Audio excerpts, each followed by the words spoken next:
view of the marathon reading out of the earlier decision, I'll just confine myself to the conclusions. But I have a pronouncement copy, which I always prepare. So anybody wants to see the pronouncement copy, you can see that so that you'll at least get a bird's eye view. But right now, I'll only refer to my conclusions. So that will be over quickly. In view of the above discussion, we conclude that A, the principle of equal treatment of parties applies at all stages of arbitration proceedings, including the stage of the appointment of arbitrators. B, the Arbitration Act does not prohibit PSUs from impaneling potential arbitrators. However, an arbitration clause cannot mandate the other party to select its arbitrator from the panel curated. C, a clause that allows one party to unilaterally appoint a sole arbitrator gives rise to justifiable doubts as to the independence and impartiality of the arbitrator. Further, such a unilateral clause is exclusive and hinders equal participation of the other party in the appointment process of arbitrators. D, in the appointment of a three-member panel, mandating the other party to select its arbitrator from a curated panel of potential arbitrators is against the principle of equal treatment of parties. In this situation, there is no effective counterbalance because parties do not participate equally in the process of appointing arbitrators. The process of appointing arbitrators in court is unequal and prejudiced in favor of the railways. E, unilateral appointment clauses in public-private contracts are violative of Article 14 of the Constitution. F, the principle of express waiver contained under the proviso to Section 12(5) also applies to situations where the parties seek to waive the allegation of bias against an arbitrator appointed unilaterally by one of the parties. After the disputes have arisen, the parties can determine whether there is a necessity to waive the nemo judex rule. And G, the law laid down in the present reference will apply prospectively to arbitrator appointments to be made after the date of this judgment. This direction applies to three-member tribunals. The reference is answered in the above terms. My judgment is on behalf of Justice Pardiwala, Justice Manoj Mishra, and myself. There are two other opinions. We have all reached to the same conclusion. So, in some measure. The other judgment is by Brother Justice Rishikesh Roy, and the third judgment by Brother Justice P.S. Narasimhan.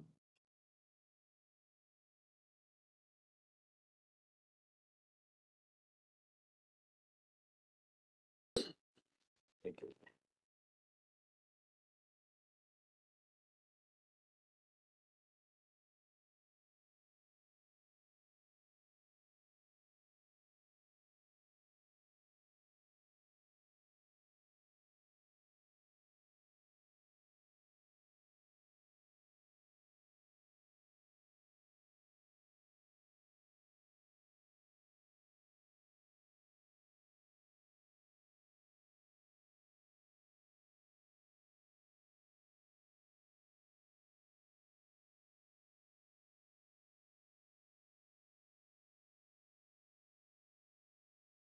I have read the scholarly judgment of the learned Chief Justice D.Y. Chandrachud and also the erudite one authored by Brother Justice P.S. Narasimhan.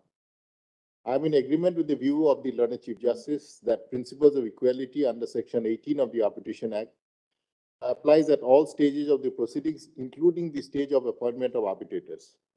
His judgment offers a thorough examination in Part D of the mandatory provisions within the model law and the Arbitration Act, which underscores the applicability of the equality principle, and the same is not reiterated here for the sake of brevity. It is also correct to say that Arbitration Act does not provide special or different treatment to government or government undertakings involved in arbitration. Nonetheless, it is not possible for me to agree with the view canvassed that the principles of constitutional law can be invoked to reinforce the equality doctrine in the realm of arbitration. On this aspect, Justice Narasimha has rightly opined that public law principles evolved in constitutional and administrative law should not generally be imported to arbitration law. Anchoring the principles of equality among the arbitrating parties from the framework of Arbitration Act, rather than invoking constitutional and administrative law principles, in my opinion, will not only preserve impartiality in the appointment of arbitrator, but will also ensure party autonomy. It is also imperative to observe that courts should exercise judicial restraint at the threshold stage of appointing an arbitrator. This will then safeguard the core principle of equality, party autonomy, and minimal judicial intervention in the arbitration domain. To lend credibility to the arbitral process, statutory procedural safeguards promoting basic fairness must be given full play.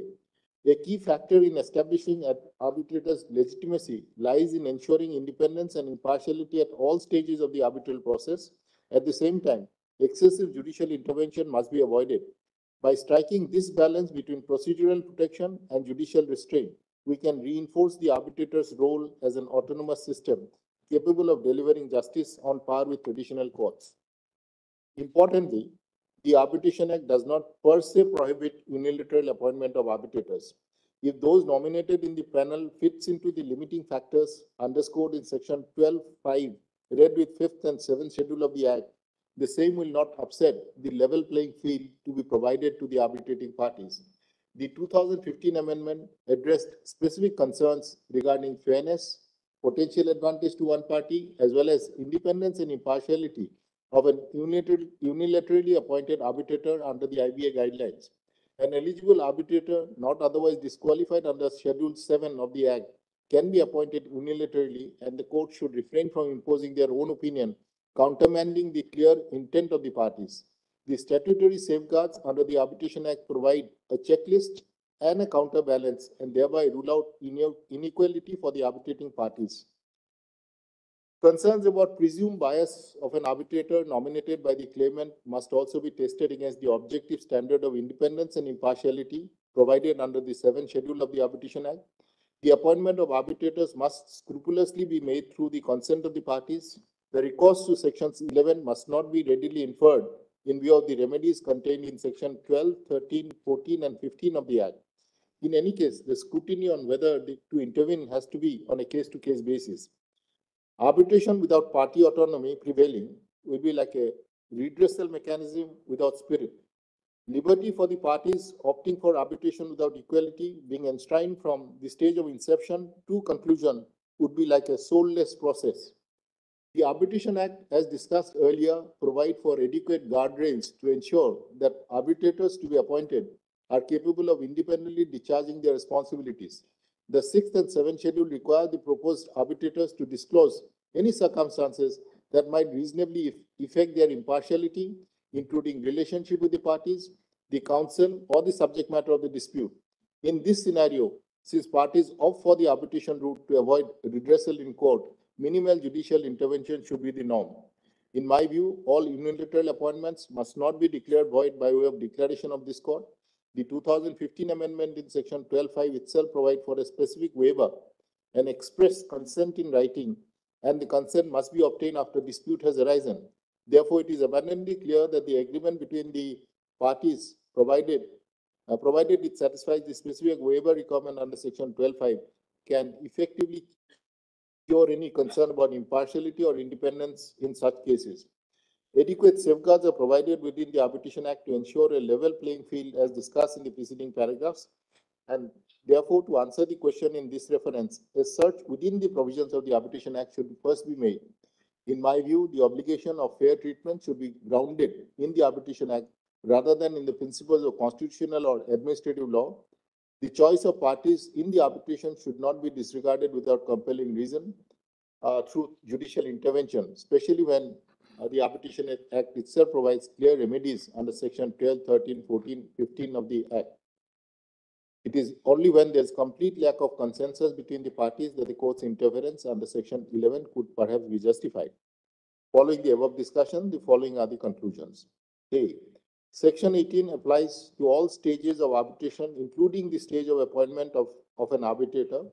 The Arbitration Act does not provide for any special treatment to the government, irrespective of whether the arbitration is by or against the government. Unilateral appointment of arbitrators is permissible as per the legislative scheme of the Arbitration Act. There is a distinction between ineligibility and unilateral appointment of arbitrators. As long as an arbitrator nominated by a party is eligible under the 7th schedule of the Act, the appointment, unilateral or otherwise, should be permissible. It is only in case of complete lack of consensus that the court should exercise its power under section 11(6) of the Arbitration Act to appoint an independent and impartial arbitrator as per section 11(8), read with section 12 and 18 of the Arbitration Act. At the appointment stage, the scope of judicial intervention is otherwise extremely narrow. The See, the independence and impartiality of arbitrator must be examined within the statutory framework of the Arbitration Act, particularly Section 18, read with Section 12(5). Public law constitutional principles should not be imported to arbitration proceedings, particularly at the threshold stage of Section 11. So there's a bit of a agreement, disagreement, and that's how it is.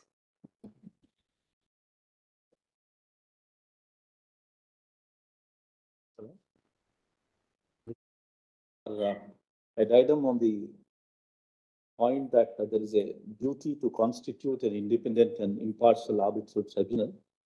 But I differ on the method by which we achieve two inextricable principles of the 9 principles I have put at the end of the judgment.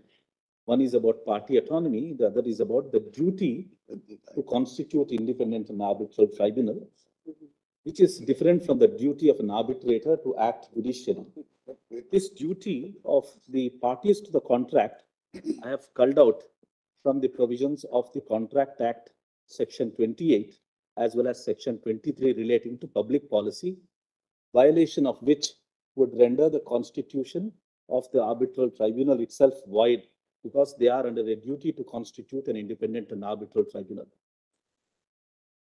The aspect relating to declaring the agreements entered into between the parties at any point prior to the scrutiny of the agreement would not arise. That will be encroaching upon the party autonomy. And I have held that it will be applicable only when an application is brought to the notice of the court, when the court will act judicially and see whether the constitution of the tribunal is independent and impartial. For this reason, I have also indicated that statutory incorporation of these duties, it is not necessary to apply public law principles evolved in constitutional and administrative laws. Sourcing these duty obligations from Contract Act and Arbitration Act is important to maintain the integrity of the party autonomy and restraint of judicial institutions. The power to ensure that the arbitral agreement is compliant of public policy requirements of establishing an independent and impartial tribunal is always of the court. This is the third principle I have mentioned. This principle is recognized and statutorily incorporated in the 2 acts.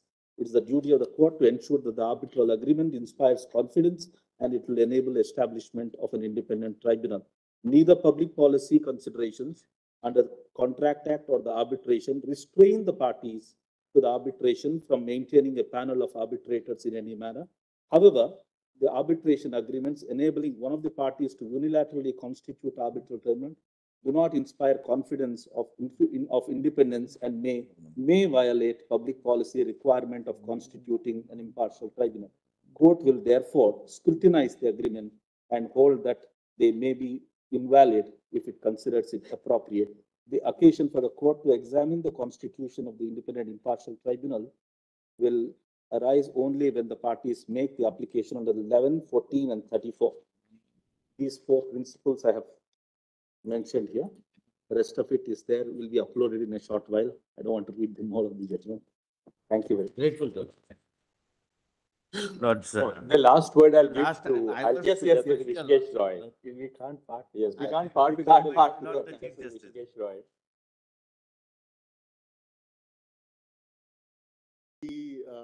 One of the last book that I was reading was titled "Cooking a Book." Now, as judges, we cook judgments, and I'll explain. You see, when you cook a dish, it could be tikha, meetha, khatta, all 3 flavors, and you try to balance while you are cooking a dish. So, at least in my judgment, where I have agreed a bit with the Chief Justice and agreed a bit with Justice Narasimha, I've tried to balance it. So it is a judgment which I hope the readers will find it to be khatta, meetha, and tikha. Lord, your lordship missed, my lord, one taste, that is bitter. I'm deliberately avoiding. On the lighter side, my lord. Oh, right.